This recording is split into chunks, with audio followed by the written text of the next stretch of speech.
You're listening to Ingenuism's Silicon Valley Examined, where we delve into how the tech industry is helping create progress at the speed of thought.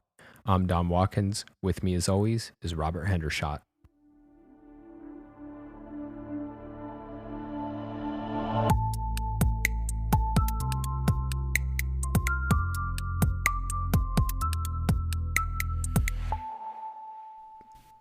All right, Robert. So we're recording this earlier than usual, and hopefully that means our energy levels will be even higher. So I wanted to talk to you about issues that are related to a series of articles that I recently read by this guy, Matt Clancy, who has a really fascinating Substack. And he talks about this question that he puts as, is entrepreneurship contagious? And that is, are we more likely to become entrepreneurs if we're surrounded by them? And in one of the articles, he starts off with this quote from, I forget who it was, but somebody writing a while back. And it says, "The more I study the lives of British innovators, the more convinced I am that innovation is not in human nature, but is instead received. People innovate because they are inspired to do so. It is an idea that is transmitted. And when people do not innovate, it is often simply because it never occurs to them to do so. Incentives matter too, of course, but a person needs to at least have the idea of innovation, an improving mentality, before they can choose to innovate, before they can even take the costs and benefits of innovation into account."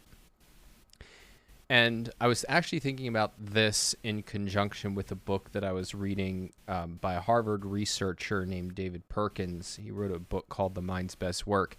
And what he's doing is investigating the actual kind of thought processes that are involved in creative thinking and innovation. And a lot of what he's doing is challenging the idea that, you know, creative geniuses like Darwin, or if you think about a business innovator, just kind of sit around, have a bolt out of the blue, and that's this kind of mysterious source of invention. And he argues that actually, if you look at what goes on in people's minds when they solve creative problems, it's much more familiar, that it's a process of remembering, noticing, judging, and that what's distinctive about innovators is that they deliberately set out to create new things or solve really hard problems. And so that kind of suggests this question that, all right, well, given that creativity is really the application of something we all do to kind of a specific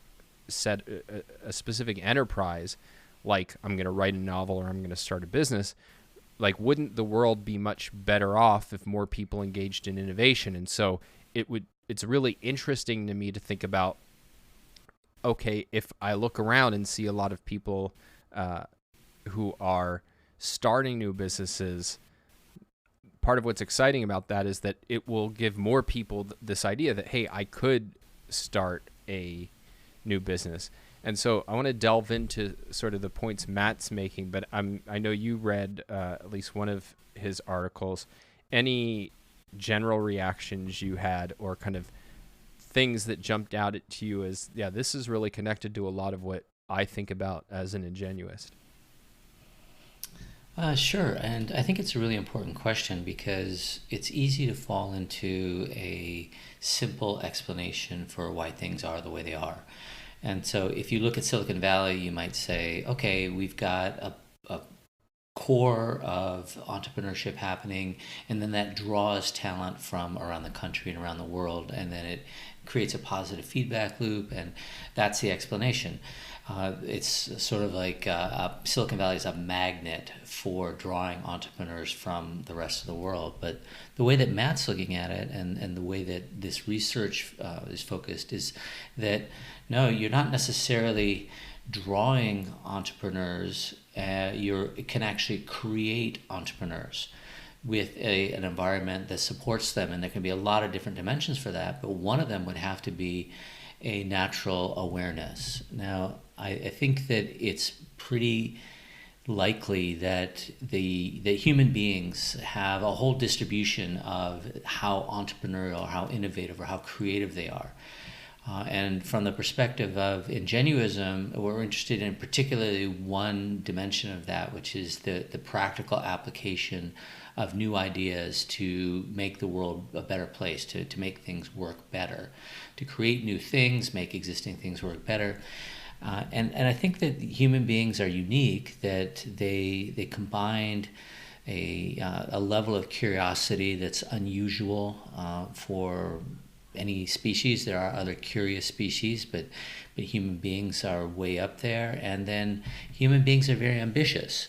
So when you have an idea, a lot of a natural response is to think about, how can I use this idea to start a business, to build a new product, to make this product better, to improve my farm yields, to do whatever it is that you're interested in.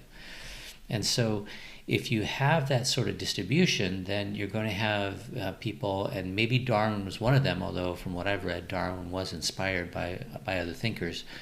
But you have people that would, I believe, fall naturally into creative outputs. They would naturally become entrepreneurs and innovators. But it's probably a pretty small fraction of the population. There's a tail, and we tend to focus on that tail because they're the ones that reliably end up doing interesting things. But then there's going to be a large mass in the middle that you could think of as being on the fence, and put in the right circumstances, exposed to the right conditions, given the right activation energy, they too could become just as innovative, just as creative, and just as big contributors to progress. And there may be a tail at the other end of people who are just not interested in this, who don't have the capability or the desire. But I'm not even sure that's true. And what I think is really interesting about the work that Matt was citing is that it suggests that it's a fairly small push for those people who are on the fence. It's a fairly small push to put them into the same category of someone who would be naturally entrepreneurial. And I'm not making any claims about outcomes or the kind of things that they would do, but to move into that mindset doesn't take a big shift. And that's exciting because from an ingenuism perspective, if people are doing interesting things, our default is they're going to come up with interesting ideas and they're going to start applying them. And when people can share those ideas and connect on them, that you're going to have much more progress than it would be possible with people working in isolation. And this is just another dimension of that, because if you're entrepreneurial and I'm a professor and I've never thought about doing anything entrepreneurial, and I'm exposed to you, and now suddenly I'm going off and doing things that I never would have even considered, that compounded over billions of people is going to have a huge impact. Yeah, and I think I don't know exactly how to conceptualize it, but this idea that there's people who are almost inevitably like driven to create something new. I think that's right. I mean, the quote says that I started with, which is not Matt's, though Matt quotes it. This idea that people innovate because they're inspired to do. It's an idea that's transmitted. He says that it's received. I mean, that can't be the whole story, right? Because then who did the first innovation? Like, it can't be innovators all the way down. But what we're interested in effect, is the marginal innovator, right? Like the person who, as you say, is on the fence. And can we get more of those people, i.e. more people who are going to bring new ideas to the table and help push progress further, faster? And you're stressing this idea of it doesn't take much of a push. And indeed, what Matt is focused on is trying to isolate if just the sheer fact of having the idea that one can innovate, one can start a company, one can become an entrepreneur, just having that in the ether as something that goes, yeah, maybe I could do that with this scientific discovery I made. I could turn it into a commercial business. That alone has a big impact. And certainly there's kind of intuitive evidence or circumstantial evidence that I've come across that something like this is true. I've interviewed a lot of people in the arts and other unusual fields, including entrepreneurs.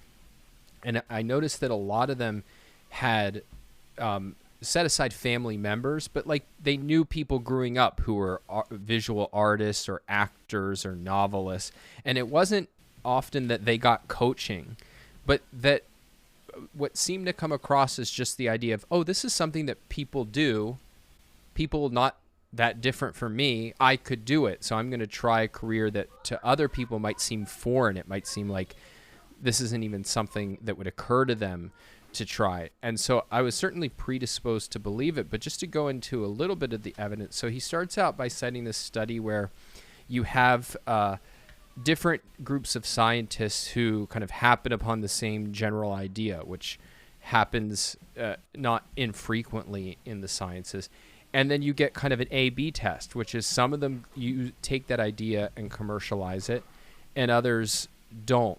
And so, unsurprisingly, the study finds if you have if you've started entrepreneurial ventures in the past, you're more likely to commercialize that kind of discovery. So that I don't think anybody would be surprised about. But then it was if you've collaborated with partners who commercialized a scientific discovery in the past, you were more likely to do it. And that's kind of the thing that sets off Matt on this kind of question of, all right, is this really supported by the data, and are there other explanations for it? But the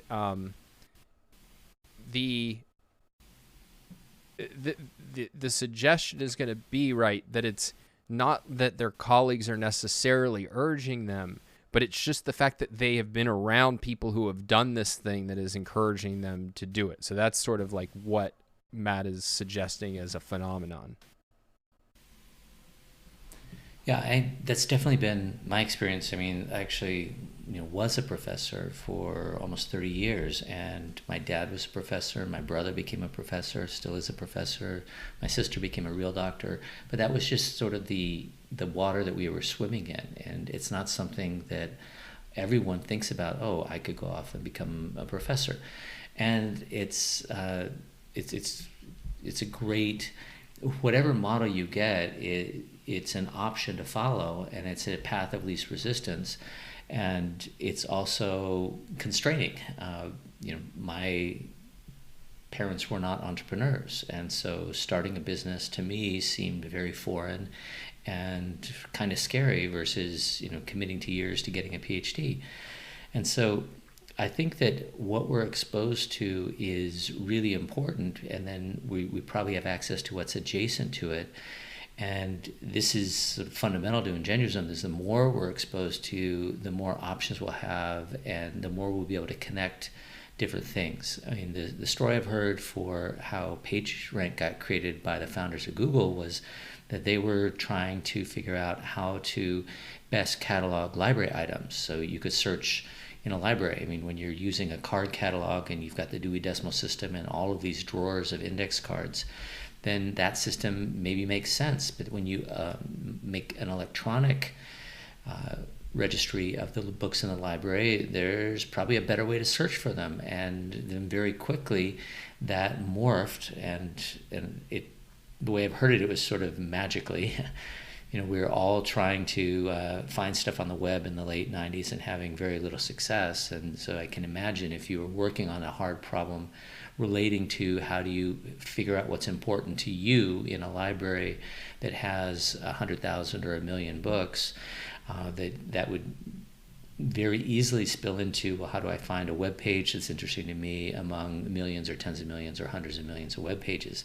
But you have to be working on that interesting problem, and then you have to be aware that it's something that's worth solving. And then you have to be in a position to start a company. And I don't recall what Sergey Brin and Larry Page's parents did. I believe that Sergey Brin's father was a professor, which would be not the inspiration for starting a company. But somewhere along the line, I would bet that in one of those two, that they had a role model for starting a company, because just turned left out of a computer science PhD program and launched Google. It seems like a natural path once someone has done it. But just like the researchers who make big discoveries and then don't do anything practical with them, leave that role to someone else, if you have the exposure to that, then it's much easier to take that turn. Well, and at minimum, they were at Stanford, right? So it's I think it was Stanford. So I mean, They were. that's that's in the DNA. They were in Silicon Valley, right? Being in Silicon Valley and being in the comp sci program at Stanford, I'm sure that they were inoculated to entrepreneurship, and it would be really interesting to have that A/B test where a similarly talented pair had the similar project with a library in another state or another country, and whether they would have made that jump. And then you ask yourself, we don't know, but we have a strong prior that that's an important component to it. How do we bring that? How do we inoculate everyone with the entrepreneurial bug? Not so that they become entrepreneurs, because it doesn't make sense for everyone to start a business, but so that in the right circumstance, they're teed up to really apply their ingenuity to its best use, whether it's starting a company or whether it's building on a product that they're already working on inside a larger organization.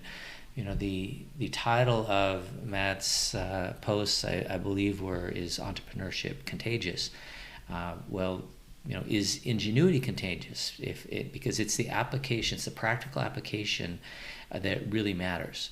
And if you aren't inoculated to take what you're seeing in the world and apply it to make things better, then you're missing opportunities for all of us. Well, I think that's one reason why it's just of a super high value to demystify the process of innovation. So the more that we're kind of spelling out, as we understand it, these are the dynamics that shape innovation, and the more that people, I mentioned Perkins in his book, are talking about this is how you innovate, the less that it seems like a mystical insight that just kind of befalls some super geniuses.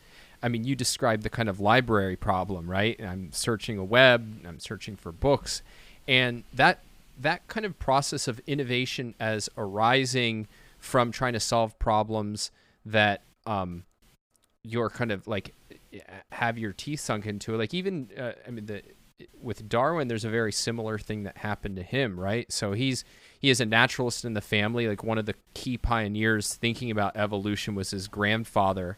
I forget his name, but something Darwin. He has a memorable first name, but I'm going blank on it.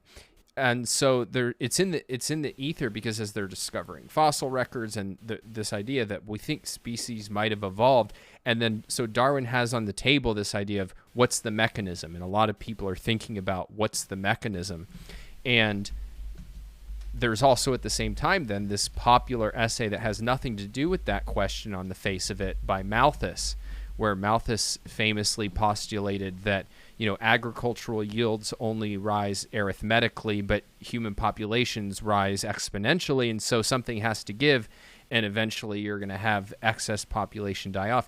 It injects this idea that there's a struggle for survival where only the strong will survive, and it turns out Malthus isn't right about that when it comes to human beings, but that is what then provides the kind of basic integration for Darwin of, oh, that could be the thing that is spurring on, that is driving the mechanism of evolution, is this kind of natural selection. And he was primed for that also because he's paying attention to something else going on at the time, which had been going on for a long time, but people had been thinking a lot about, which is artificial selection, which is a farmer saying, hey, this cow gives a lot more milk than these other cows. I'm going to breed this cow. And over time, you get like the super milk cow.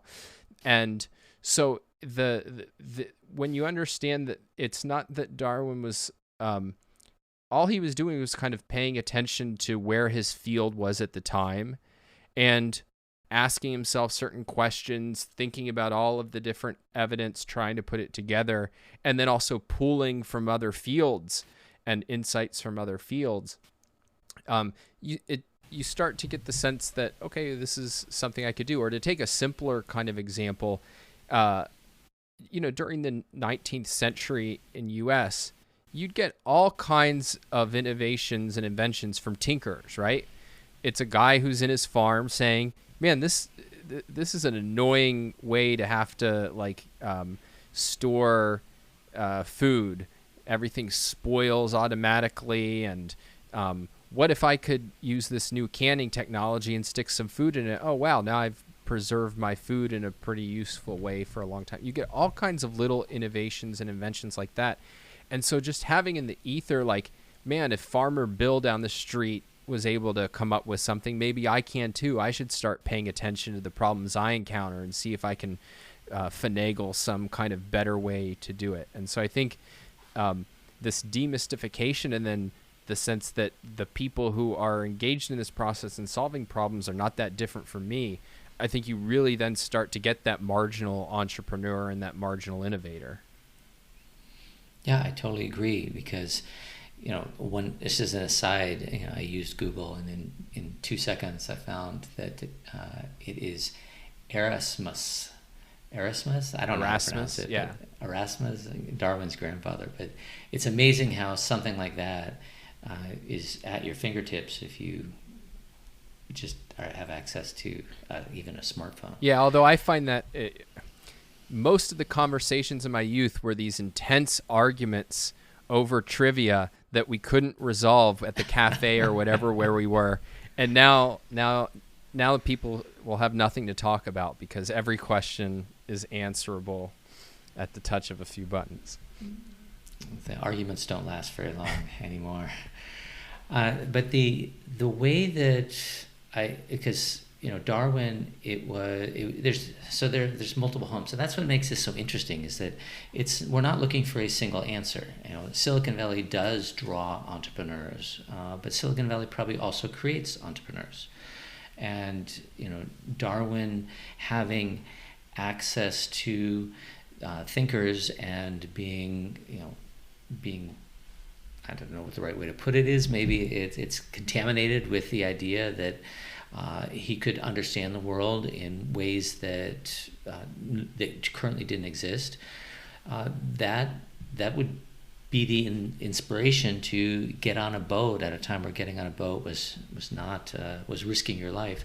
Getting on a boat and sailing around the world to explore what was actually out there and how it might fit with these different theories, and how it might inspire a new theory of how the world actually evolves. And that all rolled together, it's a combination of incentives and seeing that something is actually possible, and having a role model, and having the information that would empower and inspire you all available. All of that is what has historically created these great thinkers. And it's not, when I say great thinkers, I don't mean someone like an Einstein or a Darwin or the famous thinkers, a Newton. That this is all the way down to the tinkerers. That there's some convergence of factors that used to be fairly rare and continues to be rare, and I'm now thinking doesn't need to be rare. It requires a more supportive environment than we currently have for people to really apply what they know about their part of the world, but that everybody has an opportunity to contribute, because today the information that you need isn't tucked away in 20 or 30 university libraries. It's available to everyone. Darwin's grandfather's name is right there, anyone who wants to look it up. And the idea that these things can happen is not limited to one geography. I mean, not everyone knows the story of how big tech companies got created, but anyone who wants to know the story does. And then so the fact that it's possible, and it's possible by people whose background might not be that different from yours, that's fully out there. And it's not limited to one particular area or one particular social strata. It's available. And so the next piece would be, how do you empower people to actually get on the boat, to be doing interesting things? And that's where I think the real opportunity is going forward, is as we do fewer and fewer uninteresting things as a society, as we replace more of the rote nature of life with more creative work. And creative work doesn't mean non manual work. It means using tools and skills and continually improving whatever it is that we're doing, not just doing it the same way that we've been doing it for the last 100 years, which is how most of human history for most people would have been. But if everyone's looking at how could I be evolving what I'm doing so that it's just a little bit better every day, you see massive progress. And that's all it takes. I mean, there are examples of factories that got zero investment, but over time, over a decade, see 30% productivity increases just because people are figuring out slowly, day by day, how to do it better. And it's a very amorphous, unmanaged, emergent phenomenon, because it's not one genius figuring out how everyone needs to spend their time and then laying out an exact schedule and here's exactly how you're going to do things. It's each and every person figuring out how they can do things a little bit better. And I don't know what the numbers are today, but I know I strongly suspect that we're still in a minority of people who look at their lives as in, how can each day I make what I'm doing for myself, what I'm doing for my family, what I'm doing for other people, how can I make that a little more efficient or a little bit higher quality? And that's the world that we're getting to, because every little tinker, every little insight, every little improvement, all the innovations are immediately available to the entire world. So there's a snowball that's just waiting to start rolling down the hill. A point you made in passing, which Matt Clancy gives quite a bit of space to, but I thought was really interesting. So if we think about the contagiousness of entrepreneurship, one factor there seems to be evidence for is that the more you relate to this person that you're aware of starting a business, the more that seems to have an impact on whether you will too. And if we think about the kind of the benefits of living in a connected world, I think that this idea that I'll become aware of people more like me starting businesses is a big deal. So for instance, imagine, if you're a young black person growing up in 1970, there were definitely a lot of black entrepreneurs, but the media wasn't going to tell you their stories 9 times out of 10, right? So you might not hear about it. Whereas today, thankfully the media is better on this point, but even setting that aside, my Twitter followers are, whatever kind of social media I'm following, I'm going to be plugged into that world and find people that seem much more kind of in my situation. And so I think so that's kind of stressing the way in which connection helps this contagion aspect. I wanted to ask you though, do you see this phenomenon that Matt's talking about more through the lens of connection or environment? Because both seem relevant, and I haven't fully thought through what is the issue. Is it that we want an environment that is much more encouraging people to engage in this constant improvement process and start a business if you have an idea, or is it much more that you think about it in terms of the more connected we are, the more we'll notice the kinds of people engaging these processes? Or do you think I'm just coming at it not exactly in the right way? Well, it's all artificial, right? It's just how we're labeling and categorizing things here. And inside of ingenuism, if you overlap it with what Matt's talking about, then connection would be the seeing what's possible, seeing yourself in that, and the environment would be more of the incentives that he puts aside, and I think it's fair to put aside in that context, but I think are also very important. The way that, because when you see that something's possible, then you have to see, well, what is the next step, and how is it possible for me? What's the upside for me? What are the risks for me? There's a whole other set of calculations, and there's no bright line there, because connection helps you in both dimensions. We talk a lot about connection on this podcast. We talk a lot about it in all of our other ingenuism work, because it is really foundational to everything that is uniquely possible in the 21st century that historically it just wasn't nearly as powerful. Because, like you say, if you're a young black kid and you're learning about black entrepreneurs, you probably learn 3 at most examples, and they come out of history books. And you're not going to relate to that. You're not going to think, oh my gosh, I could have done that 150 years ago. What you need is a role model, and I don't mean that in a looking over your shoulder and telling you what to do, mentoring you sense, but just that is actually possible.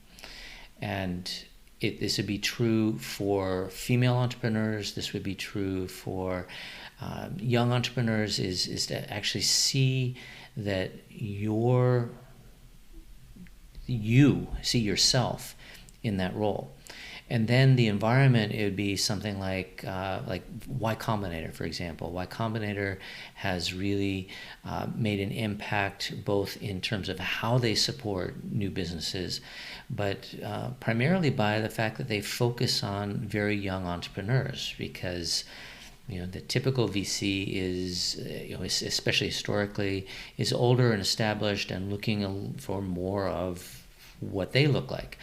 And if you're a 18-year-old entrepreneur or a 22-year-old entrepreneur, it's a much steeper climb than if you've gone through some sort of vetting process that probably makes no sense for an entrepreneur. There's no reason you need to work at Microsoft for 10 years before you go out and start a company.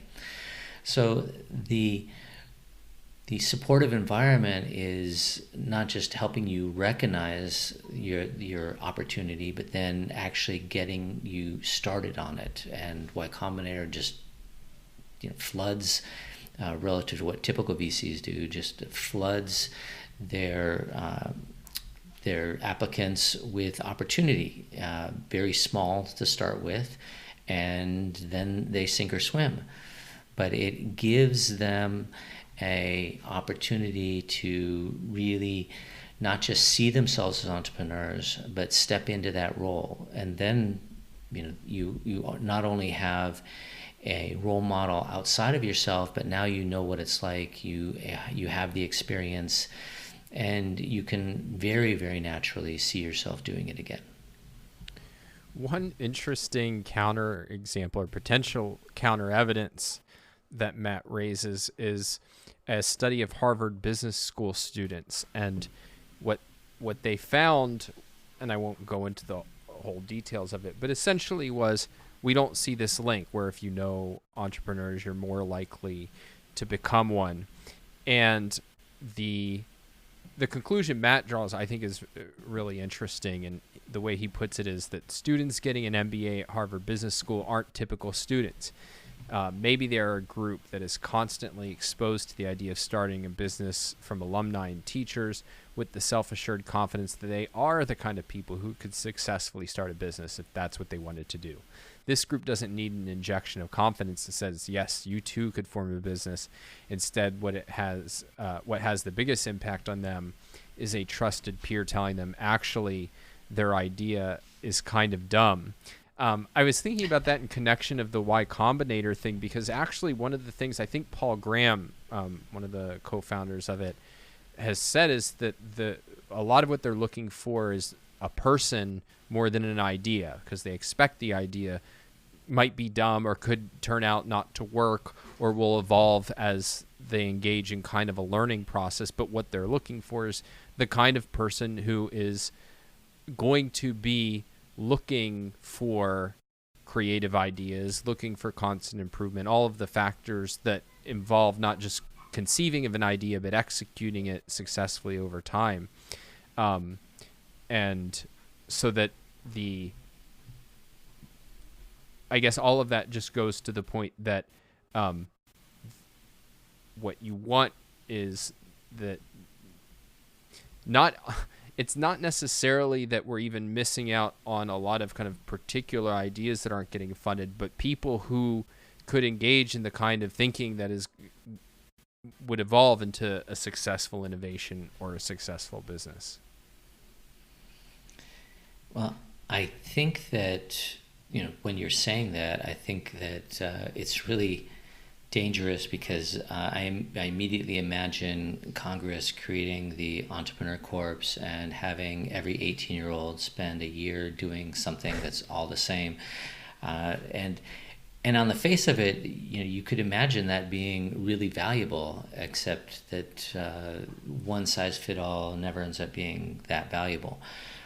But that's what I hear when you were talking about the Y Combinator experience, is that it's almost like you're developing the person and you're giving them the entrepreneurial bug without a particular concern of whether it pays off now or it pays off down the road. Now, Y Combinator has been a pretty strong financial success, so they're obviously doing more than that. But it makes me think about, if you really wanted to make a difference, how would you take the 4 million students graduating high school this year, and what opportunity would you give them to do interesting things that would open up their horizons without pinning them down in a particular way, and without it being a large investment on either side? Because it does not make sense for all 4 million of them to go out and start businesses. It does not make sense for all of them to become entrepreneurs in even their entire careers. But it does make sense to give the group, each and every one of them, the insight and the freedom to grab an opportunity as it comes along, because we don't know who's it going to be and what the insights are going to be and how it's going to pay off for everyone. So what you were just talking about just kind of blew me mind. I'm back on my heels thinking, like, how would you actually do this if you took this seriously? How would you make sure that each and every 18-year-old had that universal opportunity that comes from recognizing that these things are options and being immersed enough that it's not just a hypothetical option like, oh yeah, I know Bill Gates did that, but I could see a situation, or when the situation comes along, I'll recognize it as this is an opportunity for me, and then I can either jump on that or not, depending on what my priorities are. Well, that's why I think the universal thing is the point you made before about we can all, in whatever field we go into, have as a mindset, I'm not just going to do what I'm taught to do, I'm going to look for better ways to do it. I think that's kind of a universal thing that like everybody can cultivate in themselves. And then you can have on the table of maybe there's a business there, but I definitely don't think that that's right for everybody for all sorts of reasons, or at least it's not obvious, let's put it that way, that that's right for everybody. But there's kind of this universal skill set, and then there's one potential way of exercising that, which would be to start a business. And so, and I don't think like the lesson of Y Combinator is that you just get like any person in there and we're going to kind of inspire you to start a business. It's that you take somebody who's thinking and operating like a successful entrepreneur, and that dominates your considerations more, at least in some cases, than, okay, here's a great idea. Yeah, I'm still stuck on like because I think the universal is really what we're coming back to, is that everyone, you're a human being, you have curiosity, you have ambition, you have interests, you have insights, and how do you actually put them to practical application in a way that benefits you and the people around you? And if we're talking about the 4 million 18-year-olds, it seems like, oh, okay, well then we should be doing it in school. But then school is sort of the epitome of one size fits all, and it would be very interesting from an ingenuous perspective. It'd be very interesting to see some pilot projects, and of course there have been some. What did Peter Thiel call his scholarships? Don't go to college, take this money and go do something interesting. Yeah, I don't know exactly what it was called, but that's the idea, is that he would pay these really bright students to drop out of college and start a business. it would be really interesting to have 100 different experiments that were going on, not just on the elite, whoever makes it through the Peter Thiel application process, but on all sorts of young people, to see where the impact would be. Because we talk a lot about progress, we, meaning you and I and other people are interested in it. We talk a lot about progress as a macro phenomenon. But behind it all is individuals and literally billions at this point of individuals making decisions and tapping into their own ingenuity. And I have no idea what really would help manifest that process. Not and again, we all study the Jeff Bezos of the world. How did that work, and what was going on here? But to do it at the universal level and to get a sense of how you aggregate it, because it's essentially the long tail of innovation. Right now, we focus on the hits, just like for decades, everyone focused on the blockbuster movies and the top 40 songs and the best-selling authors, and it was hard to even have access to things below that. Today, we have access to literally millions of songs, millions of books, millions of videos, and thousands of feature films or the like, because there were platforms created to give people the opportunity to present their creativity to the world. I mean, we have way more authors because of the Kindle ecosystem than we would have had because of electronic publishing. We have way more songs because of streaming, way more videos because of YouTube. All of these things emerged once there was a channel for people to use their creativity to create something and not in isolation, because that's a lot less interesting. You create something for other people. And so to create something and then make it available to a large audience. So how could you create TikTok for innovation, where everyone had an opportunity to apply their ingenuity to have practical applications of what they've learned and what they're doing, and in bite-sized forms so that everyone can actually do it, and then have the consumers of that be able to find it, because each person's insight is powerful, but it's way more powerful when you can have access to them and combine them in ways that build on each of the individual innovations. That's it. How do we create TikTok for ingenuity? Well, I mean, in a certain way, isn't that exactly what the internet does, right? So like you mentioned things like YouTube, the fact that now I can just hold up my camera and put something online, in effect, allows me to become a tinkerer in this field. And that's really what the internet is doing by lowering the cost to creating in many spheres, including software, including starting a business, and then opening up the market to the world. I think that's, in one sense, the closest you get to it.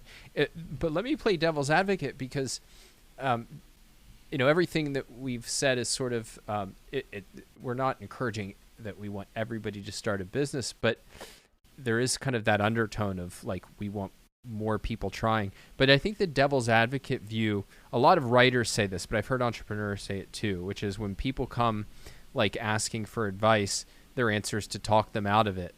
And because the view is, this is so hard in order to succeed, particularly if you're thinking about a startup where the odds of success are very unlikely, even if you're all in and really good, that you shouldn't do it if anybody could talk you out of it. So they see the problem not so much as how do we get more people to try, but there's a lot of people who are trying who shouldn't be. What is your thoughts on that kind of perspective?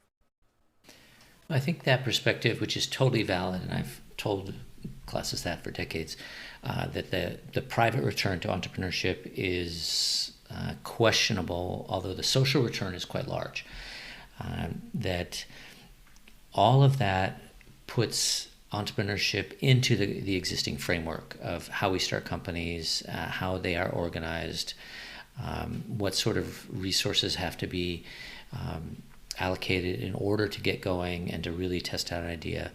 And the more you lower those hurdles, it's like you said, if you don't have to buy a $1,000 camera and buy lighting and really create a professional setup to be able to shoot good video, if you can just pull up your iPhone and start recording, then you have a much better environment for creation. Similarly, if you can test an idea and figure out whether it works for, some people throw numbers around as low as $5,000 for an electronic product, then you might be investing a few weeks of your life and a few $1,000s, as opposed to quitting your job and starting something that may or may not work out, where the downside becomes huge. The way that we organize businesses historically is exactly that. You quit your job. Your founders, all the co-founders quit their jobs. They go out.